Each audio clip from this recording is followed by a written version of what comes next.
আজ আমি কচু শাক বানালাম। তো বাবা বাজার থেকে কচু শাক নিয়ে এসছে, আর এমনিতেও আমাদের এখানে কচু শাক অনেক পাওয়া যায়। তো কচু শাক কাটা হয়ে গেছে, ছাল ছাড়িয়ে লম্বা লম্বা থাকে কচু শাক। তো আমি এইটা হাঁড়িতে গরম জল বসিয়ে অল্প নুন দিয়ে সেদ্ধ দিচ্ছি।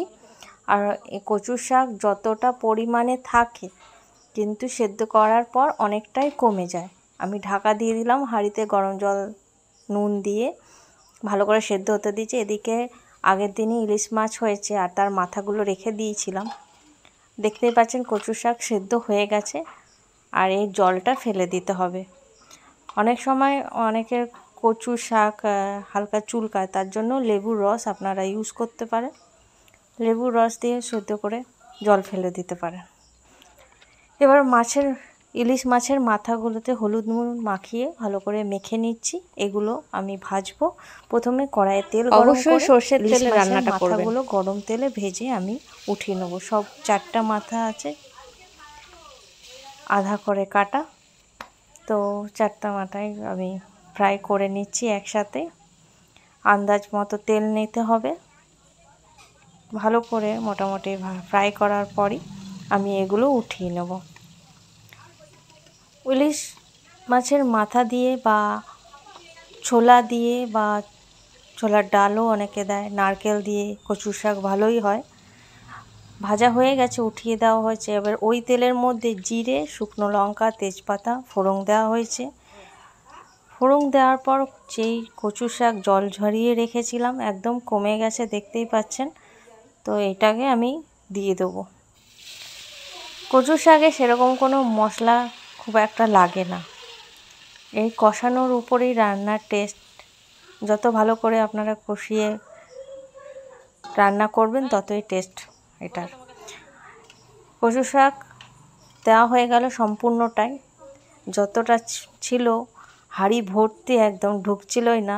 সেদ্ধর পর অনেকটাই কমে গেছে। এখানে মশলা আমি দিচ্ছি হলুদ আন্দাজ মতো হলুদ দিতে হবে, এক গাদা দেবেন না, কারণ কচু শাক যখন কমে যায় অনেকটাই কমে যায়।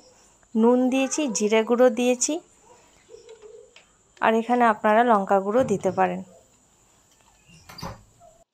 তো এইটাই ছিল মশলা, আর তেমন কোনো মশলা আমি এখানে দিইনি আর লাগেও না।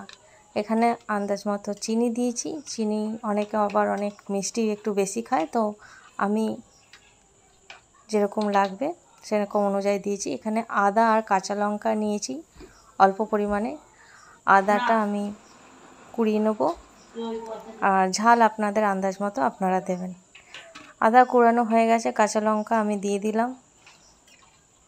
দিয়ে ভালো করে কষতে হবে যতক্ষণ না জলটা পুরো শুকিয়ে যায়, ততক্ষণ পর্যন্ত এটা কষিয়ে যেতে হবে।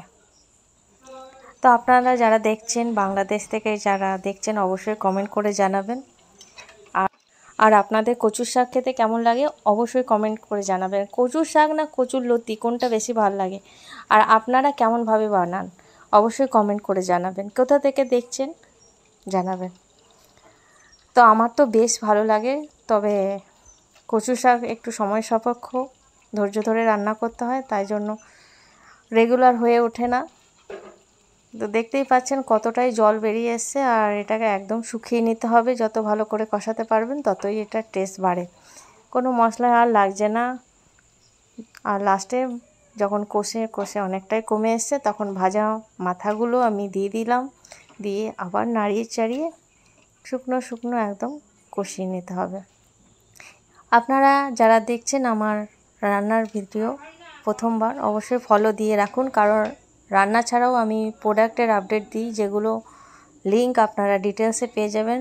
অবশ্যই গিয়ে দেখে আসতে পারেন, ভালো লাগলে ফলো দিয়ে রাখবেন। All over India home delivery হয়।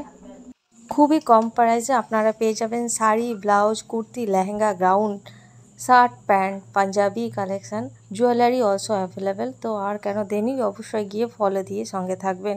কেমন লাগলো আমার রেসিপি ভিডিও এতক্ষণ সঙ্গে থাকার জন্য অসংখ্য ধন্যবাদ। আর দেখতেই পাচ্ছেন হয়ে গেছে, আর এবার আমি ভাতের সঙ্গে সার্ভ করব। এছাড়াও আমি আজকে যেগুলো রান্না করেছি, ভাত, উচ্ছে ভাজা, ভেন্ডি ভাজা, পেঁয়াজ দিয়ে, কচু শাক, মাছের মাথা দিয়ে, স্যালাড তো ছিল, পনির করেছি, আলু পনিরের একটা মাখা মাখা তরকারি করেছি, আর ডাল করেছি, যেটা আর ভিডিও করা হয়নি। তো আপনাদের কেমন লাগলো আজকের আমার এই থালি ভিডিও আর রেসিপি ভিডিও অবশ্যই জানাবেন। এতক্ষণ সঙ্গে থাকার জন্য অসংখ্য ধন্যবাদ। সকলে ভালো থাকবেন, নিজের খেয়াল রাখবেন। Thank you for watching.